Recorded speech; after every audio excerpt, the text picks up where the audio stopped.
हरे कृष्णा। नमस्कार दोस्तों, आप समस्त श्रोतागण का आपके YouTube चैनल जीवन अमृत पर हार्दिक अभिनंदन है। आज की वीडियो में आप श्रवण करेंगे कार्तिक महात्म कथा का 26वां और 27वां अध्याय।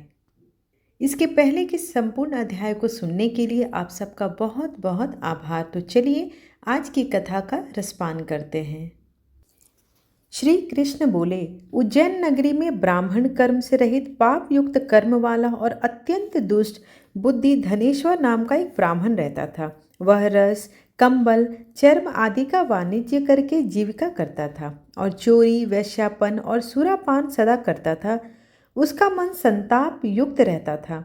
एक बार धनेश्वर खरीदने बेचने के निमित्त देश देशांतर में फिरता हुआ माहिष्मती अर्थात महेश्वरी नाम की नगरी को गया। वह महिष राजा द्वारा बसाई गई थी, इसी से उसका नाम माहिष्मती पड़ा। पापों का नाश करने वाली नर्मदा नगर की परीख हो रही थी। वहां धनेश्वर अनेक ग्रामों से आए हुए कार्तिक व्रत करने वालों को देखकर 1 महीना वहां रह गया। वह माल बेचने के लिए नित्य नर्मदा नदी के तीर पर भ्रमण करता था। नहाकर जप तथा देवताओं की पूजा में लगे हुए ब्राह्मणों को वह देखा करता था। कोई पुराण पढ़ रहे थे, कोई पुराणों को सुन रहे थे, कोई विष्णु के नृत्य गायन और बाजा आदि सुनने में लगे हुए थे। किसी को विष्णु की मुद्रा से अंकित और तुलसी की माला धारण किए हुए लोगों को धनेश्वर ने कौतुक युक्त मन से देखा। नित्य भ्रमण करते हुए धनेश्वर को वैष्णवों के दर्शन और संभाषण से विष्णु के नाम का स्मरण होने लगा। 1 मास रहकर धनेश्वर कार्तिक की उद्यापन विधि और भक्ति सहित हरि का जागरण देखा। तदंतर पौर्णमासी को ब्राह्मण को और गौ का पूजन आदि व्रत करते हुए पुरुषों को दी गई दक्षिणा को और भोजन आदि को देखा। तब सूर्यास्त होने के समय शिव जी की प्रसन्नता के निमित्त की गई दीपदान की विधि भी धनेश्वर ने देखी, क्योंकि उस तिथि को शिव जी ने त्रिपुरासुर के रचित तीनों पुरों को जलाया था। इसी से उस तिथि में भक्त लोग बड़ा उत्सव किया करते हैं। मुझ में और रुद्र में जो कोई अंतर मानता है, उसकी संपूर्ण क्रिया निसंदेह निष्फल हो जाती है। तदंतर प्रजा आदि को देखता हुआ ब्राह्मण धनेश्वर भ्रमण करता था। उसी समय उसे एक काले सांप ने काट लिया और वह व्याकुल होकर गिर पड़ा। उसे गिरा हुआ देखकर कृपा युक्त हो बहुत से मनुष्यों ने उसे घेर लिया। उस समय तुलसी युक्त जल उसके मुख में डाल दिया। कुछ क्षण बाद उसकी देह छूट गई। तब यम के दूत उसे बांधकर कोड़ों से मारते हुए संयमणी नाम की यमपुरी को ले गए। चित्रगुप्त ने उसे देखकर बालकपन से जो दुष्कर्म किए थे, उस समय उन सबों को यमराज से निवेदन किया। चित्रगुप्त बोले, बालकपन से जीवन भर कहीं कोई सुकृत इसका नहीं देखता। हे यमराज, इसके पापों का वर्णन 1 वर्ष में भी नहीं हो सकेगा। हे महाराज, यह दुष्ट एकमात्र पाप की मूर्ति ही है। इससे यह कल्प पर्यंत नरक में जाने योग्य है। श्री कृष्ण जी ने कहा, भयंकर कालाग्नि के समान अपना रूप त्यागते हुए यम अपने भृत्यों से वज्र के समान वचन बोले। उन्होंने कहा, हे प्रेतपतियों, इसे अपने मुदगर से मारते हुए ले जाकर कुंभीपाक नरक में डाल दो। यह दुष्ट है, इसका मुख देखना भी पाप है। तब मुदगर से फूटे मस्तक वाले धनेश्वर के प्रेतपति लेकर तेल के औंटने की चिरचिराहट युक्त कुंभीपाक में नरक में डाल दिया। कुंभीपाक में उस धनेश्वर को पड़ते ही उसकी अग्नि ऐसी शीतल हो गई जैसे प्रहलाद के डालने से शीतल हो गई थी। यह देखकर प्रेतपति ने विस्मय युक्त होकर वह सब वृत्तांत यम से जाकर कहा। यमराज प्रेतपति की बात सुनकर यह कैसी बात है कहकर अफसोस करने लगे। यह कहकर उसे बुलाकर विचार करने लगे। इसी समय नारद जी वहां आ पहुंचे। यम ने उनका पूजन किया। तब नारद जी मुनि ने धनेश्वर को देखकर हंसकर कहा, हे अरुण नंदन, यह नरक भेजने योग्य नहीं है, क्योंकि इसके नरक को दूर करने वाला कर्म किया है। जो मनुष्य पुण्य करने वाले मनुष्य के दर्शन, स्पर्श तथा संभाषण करता है, वह मनुष्य पुण्य कर्म करने वालों का 6ठा भाग अवश्य पाता है। धनेश्वर ने तो अगिनत कार्तिक व्रत करने वाले मनुष्यों का महीना भर संसर्ग किया है। इससे उसके पुण्य में से यह अंग का भागी हुआ है। उनकी परिचर्या करने वाला यह संपूर्ण व्रतों के अंश का भागी है। इसे कार्तिक व्रत से उत्पन्न पुण्य की संख्या नहीं है। कार्तिक व्रत करने वाले पुरुषों के बड़े भारी भी पाप को भक्त वत्सल भगवान अपने तेज से भस्म कर देते हैं। अंत समय में इसको वैष्णवों ने तुलसी दल मिले हुए नर्मदा के जल से स्नान कराया है, अतएव दूर हो गए हैं इसके पाप, जिससे यह धनेश्वर उत्तम गति पाने योग्य है। वैष्णवों की इस पर कृपा है, इससे यह नरक में पचने योग्य नहीं है। जैसे गीले सूखे पापों से नरक भोगना होता है, वैसे ही सुकृत से स्वर्ग की निकटता भी प्राप्त होती है। अतः आर्द्र पुण्य वाली यक्ष योनि में स्थित यह पापों का भोग दिखाने वाले नरकों को देखकर मुक्ति पावे। श्री कृष्ण जी बोले। ऐसा कहकर जब नारद जी चले गए, तब उनके वचनों से धनेश्वर के सुकर्म जानकर यमराज ने अपने दूत के द्वारा उस ब्राह्मण को नरक दिखाने की इच्छा से फिर बुलाया। इस प्रकार कार्तिक महात्म कथा का 26वां अध्याय यहीं समाप्त हुआ। अब 27वां अध्याय। श्री कृष्ण जी बोले, तदंतर यम की आज्ञा पालन करने वाले प्रेतपति ने सब नरक दिखाने की इच्छा से धनेश्वर को ले जाकर कहा। प्रेतपति बोला, हे धनेश्वर, ये जो भयानक नरक है, इन्हें देखो, जिनमें पाप करने वाले मनुष्य यमदूतों भयानक दर्शन वाला यह तप्त बालुक नरक है, जिसमें अंत समय में जली देह वाले पापी चिल्ला रहे हैं। बलि वैश्वदेव के अनंतर अर्थात भोजन के समय क्षुधा से पीड़ित आए हुए अभ्यागत का जो मनुष्य पूजन नहीं करते, वे यहाँ नरक में अपने कर्म द्वारा पचाए जाते हैं। गुरु का जो मनुष्य पूजन नहीं करते, वे भी यहाँ कर्म करने से नरक के भागी होते हैं। गुरु, अग्नि, ब्राह्मण, गौ, वेद और क्षत्रियों का जो पैर से ताड़न करते हैं, वे मनुष्य जरे हुए पांव वाले हैं। नरकों के 6 भेद हैं, यह नाना प्रकार के पापों से मिलते हैं। अंधतामिस्त्र नाम का यह दूसरा बड़ा नरक है। देखो, सुई के समान और घोर मुख वाले तमोतप्त दी कीड़ों द्वारा पापी मनुष्य के देह का भेदन किया जा रहा है। यह नरक भी 6 प्रकार का है।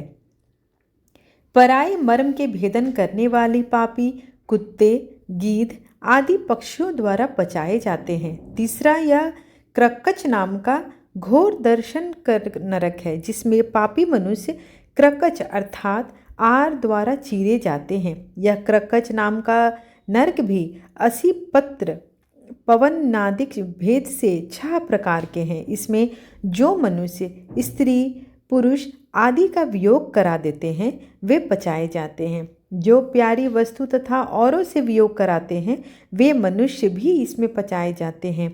अजी पत्र अर्थात खड्गों द्वारा काटे और भेड़िए के भय से भागे हुए एवं चिल्लाते हुए पापी मनुष्य यहाँ पचाए जाते हैं। अर्गल नाम का एक यह महाघोर चौथा नरक है। देखो, नाना प्रकार की फांसियों से बांधकर यमदूत पापियों को ताड़ना दे रहे हैं। इसके भी 6 भेद हैं। कुट सालमली नाम के इस 5वें नरक को देखो, इसमें अंगारों के समान सेमल के कांटे हैं। इसमें पराई स्त्री रथ, पराया द्रोह करने और पराया द्रव्य लेने वाले पापी यम की यातनाओं द्वारा 6 प्रकार से पचाए जाते हैं। रक्तपुई अर्थात जिसमें रुधिर और पीप भरा है, ऐसा इस 6ठे उल्बण नामक नरक को देखो, जिसमें पापी मनुष्य नीचे मुंह करके लटकाए जाते हैं। यहाँ अभक्ष्य वस्तुओं को खाने वाले हैं। निंदा तथा चुगली करने में तत्पर पापी मर्दन किए जाने पर बड़े भयानक शब्द कर रहे हैं। यह भी दुर्गंध आदि भेद से 6 प्रकार का है। घोर दर्शन वाला यह 7वां कुंभी पाक नरक है। हे धनेश्वर, यह तेल आदि वस्तुओं के भेद से 6 प्रकार का है। इसमें महापात की नरों को यमदूतों के द्वारा दंड दिए जाते हैं, अर्थात तेल आदि में औटाए जाते हैं। हजारों वर्ष पर्यंत इनमें प्राणी यम की यातनाओं को भोगते हैं। अब 42 भेद वाले रौद्र नरक को देखो। बिना कामना के जो पाप होता है वह सूखा कहलाता है, और जो कामनाओं से पाप होता है वह आर्द्र अर्थात गीला पाप कहा जाता है। ऐसे गीले और सूखे के भेद से पाप 2 प्रकार के होते हैं। नरकों के कुल 84 पृथक पृथक भेद हैं। अप्रकीर्ण, पाक्ते, मलिनिका, जाति, भ्रमशंकर, उपपातक, अतिपाप तथा महापाप, ये 7 प्रकार के पाप हैं। इन सातों के करने पर प्राणी 7 नरकों से बचाए जाते हैं। तुम्हारा जो कार्तिक व्रत करने वाले पुरुषों से संसर्ग हुआ है, उसी के पुण्य समूह से पाप नरक दूर चले गए हैं। श्री कृष्ण जी बोले, ऐसे नरकों को देखकर प्रेतपति उस धनेश्वर को यक्षों के लोक में ले गए और यहाँ यक्षों का स्वामी हुआ। धनेश्वर इस नाम से प्रसिद्ध कुबेर का अनुचर हुआ। उसके नाम से अयोध्या में विश्वामित्र ने तीर्थ बनवाया था। ऐसा प्रभाव वाला यह कार्तिक मास मुक्ति को देने वाला और मुक्त करने वाला है, क्योंकि अनेक पापों को करने वाली भी मनुष्य कार्तिक व्रत करने वाले के दर्शन से मुक्ति को प्राप्त हो जाते हैं। इस प्रकार कार्तिक महात्म कथा का 27वां अध्याय यहीं समाप्त हुआ। आइए अब भगवान श्री हरि की आरती करते हैं। ओम जय जगदीश हरे स्वामी, जय जगदीश हरे। भक्त जनों के संकट, दास जनों के संकट, क्षण में दूर करे। ओम जय जगदीश हरे। जो ध्यावे फल पावे, दुख बिन से मन का सुख संपत्ति घर आवे। कष्ट मिटे तन का, ओम जय जगदीश हरे। मात पिता तुम मेरे, शरण गहूँ मैं किसकी, तुम बिन और न दूजा। आस करूँ मैं जिसकी, ओम जय जगदीश हरे। तुम पूर्ण परमात्मा, तुम अंतर्यामी, पार ब्रह्म परमेश्वर, तुम सबके स्वामी। ओम जय जगदीश हरे। तुम करुणा के सागर, तुम पालन करता, मैं मूरख खल कामी। कृपा करो भरता, ओम जय जगदीश हरे। तुम हो एक अगोचर, सबके प्राणपति, किस विधि मिलूं दया मैं, तुमको मैं कुमति। ओम जय जगदीश हरे। दिन बंधु दुख हरता, तुम ठाकुर मेरे, अपने हाथ उठाओ, द्वार पड़ा मैं तेरे। ओम जय जगदीश हरे। विषय विकार मिटाओ, पाप हरो देवा। श्रद्धा भक्ति बढ़ाओ, संतन की सेवा। ओम जय जगदीश हरे।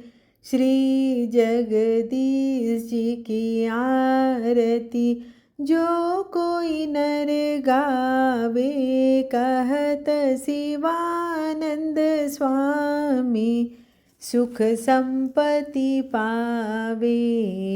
ओम जय जगदीश हरे।